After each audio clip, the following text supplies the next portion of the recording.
Фариза Оңғарсынованың естелігінен. Сағат 14:00-де орталық комсомол комитетінің секретарына баруым керек болып, түскі үзіліске ерте шықтым.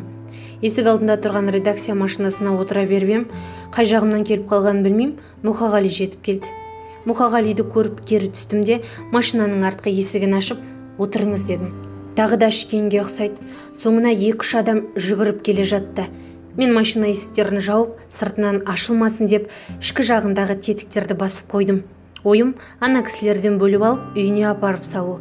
Аға, үйіңіз қай жерде? Дедім машина қозғала бергенде. Апарып салайын. Үйге апаратын болсаң, әуелі шыны қызыл арақ ал, деді. Жанымда бір тиын жоқ. Ертемен кешегіден басқа бешпентімді киіп шығып ем, тиын-тебемнің бәрі үйде қалыпты. Машинаны жүргізуші Валентин адамның көңілін айтпай ұғатын аса сезімтал адам еді. Сыбырладым. Бір жерге тоқта да машинадан шық дедім. Түсіне қойды. Қазір мен үйге барып ақша алып шығуым керек. Сен бір дүкенге кіріп, 2 шыны қызыл арақ ал. Сосын мына кісіні үйіне апарып саламыз. Қазақтың ұлы ақыны, дедім. Сонымен 2 шыны қызыл арақты 2 қолым алып, Мұхаң айтқан адреске келіп тоқтадық. Есіктің қоңырауын қақты. Есік ашылды да, тағы да ішіп келдің бе? Деген әйел адамның ренішті үні естілді. Мен 2 қолыма 2 шыны арақ ұстаған күйі Мұқағалидың артында тұрмын. Ол үйдегі жеңгемізді бұрын көрген емеспін. Әй қайлама, біздің үйге кім келген білесің бе? Деді есік ашқан тұлғалы әйелге қарап. Жоқ, білмеймін. Әйелдің даусына ренішті үн, көңілі қалғандай, ығыр болған кейіп менің төбемнен суық құйып жібергендей әсер етті. Фариза келді, деді Мұқағали. Менің атымды естіген жеңгейдің жүзінде жылу жүгірді. Шамасы Мұқаң үйде айтып отыратын болса керек. Ас бөлмеге кірдік. Мынау 2 шыныны Фариза алды маған. Өзі ішпейді. Біреуін ашып маған құйып қой лашын. Ал үйде нең бар, құрт бар ма, көже бар ма, бәрін әкел дастарханға, деді де өзі төргі бөлмеге кетті. Оқушының 2 көк дәптерін алып ас бөлмеге қайта енді. Жеңге үйдегі барды дастарханға қойып жатыр. Мен Мұқағали шығып кеткенде лашын жеңгеге қалай кездескенімізді, өзімнің асығыс екенімді айтып үлгердім.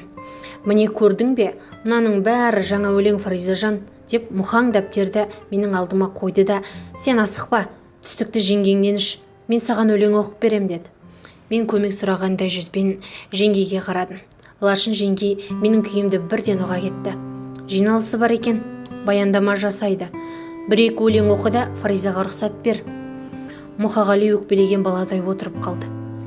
Келер жылы редакцияда отырым, телефон соғылды. Қазақстан жазушылар одағының бірінші хатшысы Әнуар Әлімжанов екен.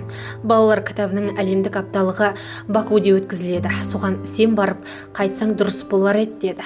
Жолға дайындала бастадым. Редакция хат бөлімінің қызметкері Айнаш Шынқұлова 5-6 хат әкеліп берді. Сізге арнап жазылған хаттар, деді. Арасында біреуі тым қалыңдау екен. Балалардың ата-аналардың әдеттегі хаттарына ұқсамайды. Сыртына адресті қазақша жазыпты. Ол кезде конверттің сыртына қазақша жазуға болмайды. Тек орыс тілінде жазылады. Соңғы жағында адрес көрсетілмеген, қол қойылыпты. Ашып қарасам, қолмен жазылған өлең.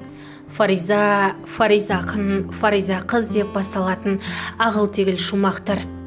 Мұны кім жазуы мүмкін деген оймен бірінші парақты оқи сала, шыдамай 6 бет өлең хаттың соңына көз жүгірттім. Мұқағалидың өлең хатын алып, алқымыма тығылған жыдырықтай кесекті жұта алмай көзімнен шығардым. Сол түні Бакуге ұшуым керек еді. Үйге келіп, жолға жинақталып жатсам, кешкі 8:30 шамасында біреу телефон соғады. Лашын жеңге екен. Ағаң саған хат жазып жіберіп еді, соны алды ма, алмады ма деп қайта-қайта маған айтып мазасызданып жатыр. Ауырыңқырап тұраған, ауруханада, деп жеңешем сөзінің соңын жұтынып бәсең сөйледі.